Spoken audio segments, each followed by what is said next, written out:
I'm concerned about online issues. I was initially fascinated about them, and I wrote a book about them. But I'm truly concerned about the next generation. Because if I walked around and did a poll around this room and talked to everybody about online reputation issues, I would say that probably 7 out of 10 of you would say, "Oh my God, I am so glad there was no internet around when I was in college." But there is an internet right now, and a lot of our kids and our grandkids are going online, and they're vulnerable.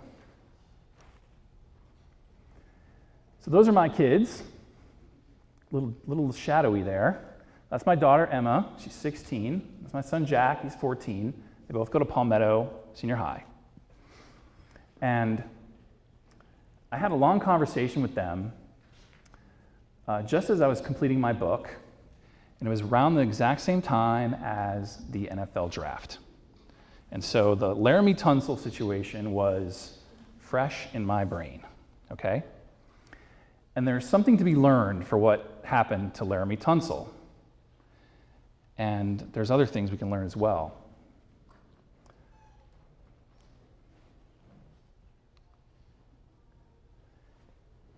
So here's what I think we need to teach young people and maybe some of the older people in our lives. Number one, we have to follow the rules. Now, you may, the first thing is that Laramie Tunsil smoked weed. You may love weed. You may you may summer in Colorado and winter in Amsterdam. Fine, okay? It's fine by me, okay? But society has another view of weed. The NFL definitely has another view of weed. And so Laramie Tunsil smoked marijuana. They took a picture of it. He lost $10 million. Now, is that going to happen to your kid?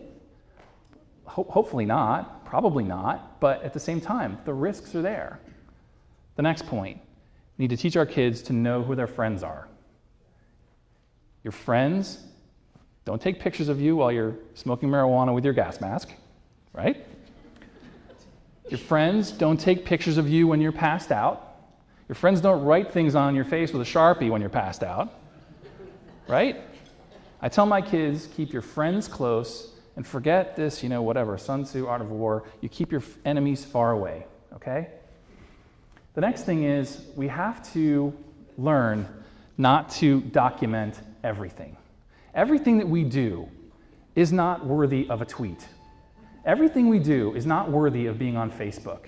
And we certainly have to learn that we do not have to document people that we know and even strangers when they're at their worst. If we look at the parents in the room, how many times have you had a meltdown in public? How many times can you remember having a meltdown in public about your kid? A moment where you were embarrassed about how you behaved.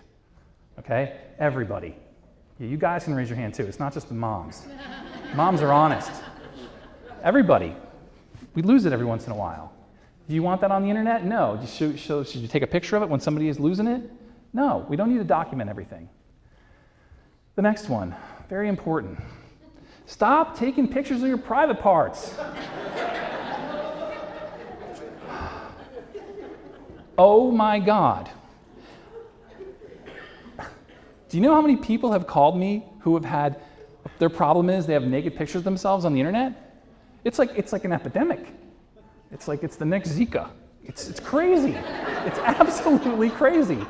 We have to stop taking pictures of our private parts, and this is how it goes. We have to teach our daughters not to take pictures of themselves, naked pictures of themselves, right? And we have to teach our sons not to ask for them. Sexting is a two-way street, people. Is that we have to teach our kids about self-respect, I worry about my kids. I want my kids to have a positive self-image of themselves. I think all of us think about that. We think about our kids or our grandkids. We want them to have have self-respect, okay? Laramie Tunsil, back to him, He didn't have self-respect. His friends didn't respect him, and it ended up costing him dearly. We need to teach our kids to have self-respect. And I believe that if you have self-respect, then you'll respect others. And if we all respect each other, then less of this will matter. Thank you.